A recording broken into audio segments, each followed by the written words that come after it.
As a middle schooler, almost 100% of the important decisions in your life are made for you. I've got no scientific evidence to back that up, but I think you all know that it's true. I think it's safe to say that in middle school, you just don't get to control much in your life. You don't get to pick your family. I mean, you probably wish you could, right? Sometimes someone else decides where you go to school. The school bell tells you when to change classes. You don't even get to decide basic house rules, like when you go to bed, or how late you get to stay out, or if you get to have a phone. And in middle school, most big decisions about your life just aren't in your control. One time when I was in middle school, I wanted to play basketball. But my mom said no, that I had to keep playing violin because in middle school, I was playing the violin and it just wasn't fair. It didn't make any sense. Like, why couldn't I make that decision for myself? It was my life.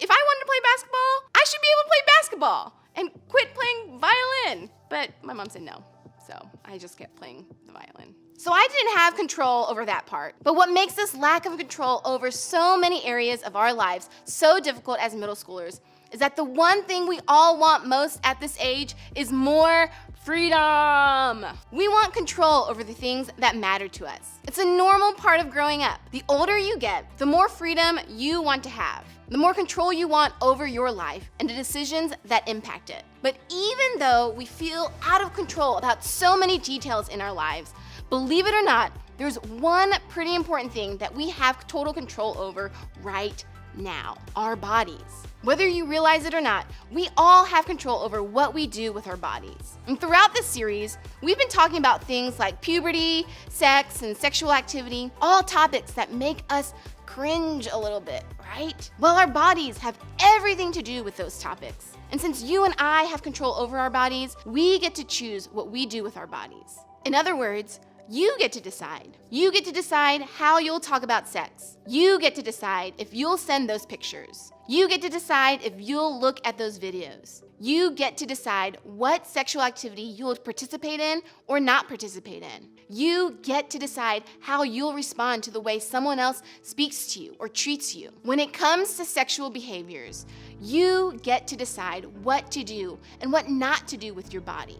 Now, some of you know this is true, and some of you know you're making choices about your sexual behaviors all the time. And some of those decisions are moving you in a good direction. But other decisions might be moving you in a direction that's ultimately not so great. Maybe you've made a choice not to engage in sexual activity, and you're sticking to it. That's awesome. Or maybe you're choosing to constantly talk about the opposite sex in a way that doesn't honor them. Not so awesome. Either way, you're making the choice. Whether your choices are impacting your life in a positive or negative way, you know that you're totally in control of the choices you're making about sex. But I also know that for others of you, this certainly doesn't feel true. Instead of feeling in control of your body, you feel the exact opposite. Maybe that's because you've been abused or mistreated. Someone used their power and took that control from you. If that's you, I want to tell you how sorry I am that that choice was taken from you.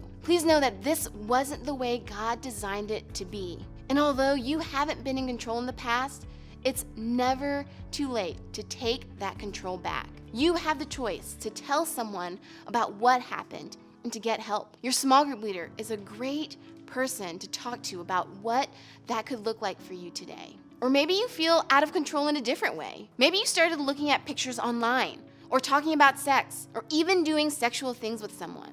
And although you started out completely in control, now you feel totally out of control. Maybe you even want to stop and make a different choice, but you don't know how. Or maybe you feel out of control when it comes to how people are acting towards you. Maybe kids in your school hallway speak to you in a way that you don't like. They use sexual language when they talk to you or about you. And even though you don't like it, you feel like you don't have the control to ask them to stop. Or maybe someone has been sending you pictures on Snapchat or Instagram that are sexual in nature. You didn't ask for them, but you're struggling not to look at them. And the whole thing just makes you feel like you don't have control. No matter what we've done or what's been done to us, the truth is this: you still have a choice. When it comes to what to do with your body, there's still a way to be in control. Thankfully, the Bible has some advice to help us understand what's possible when it comes to having control over our bodies. This week, we're going to look at a letter Paul wrote to people in a town called Thessalonica. Paul wrote this letter to give advice to people who are having a hard time controlling their bodies. Here's what he said.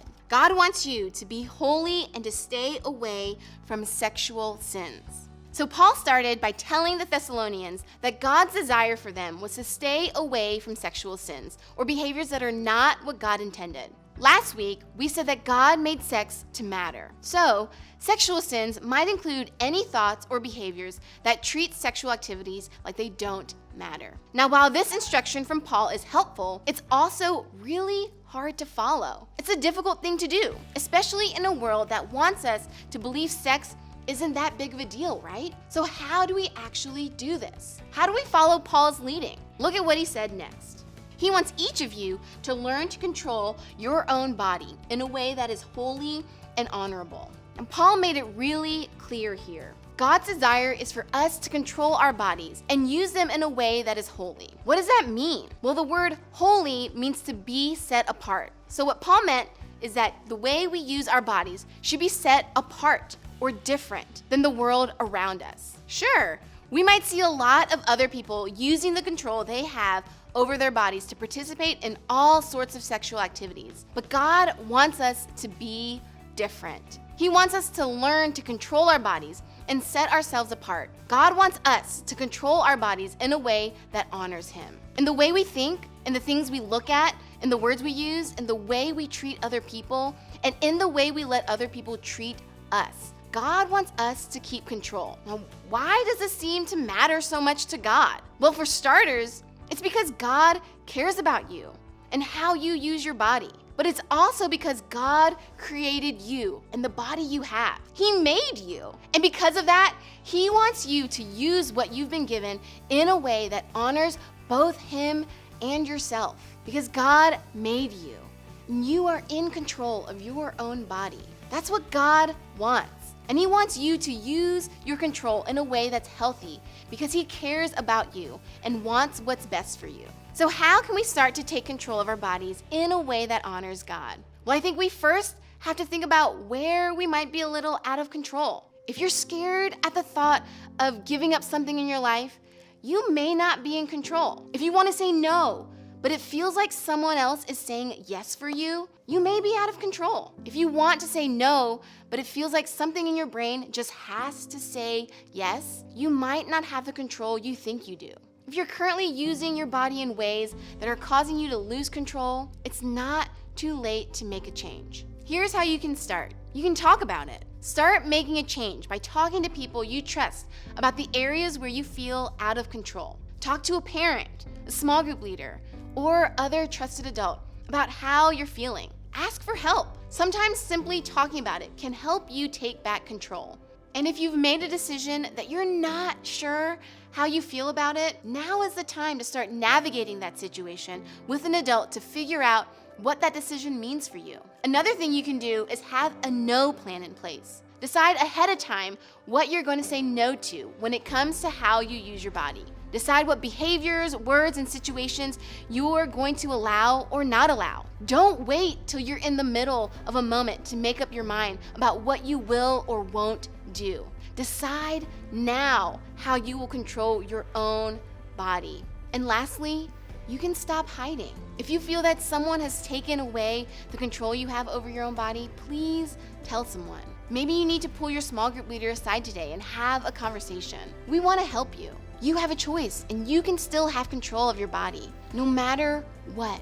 Your body can be used in a way that is holy and honorable to God. God can help you take back the control that He meant to be yours. He cares about you. He doesn't blame you. And He has put other people in your life to help you work toward taking back control. And because God made you, you are in control of your own body. So today, take a step that helps you take control. Throughout the series, we've talked about a Bible verse that tells us exactly how God made us. It says, "I praise you because I am fearfully and wonderfully made." We were made to reflect the power and wonder of God. This is why the way we use our bodies matters to God. And my hope is that these words change the way you decide to live. If you start to view yourself and your sexuality the way God does, you'll begin to live the way God made you to live. So as you head out today, I want you to think about this question. On a scale of 1 to 10, how in control of my body do I feel?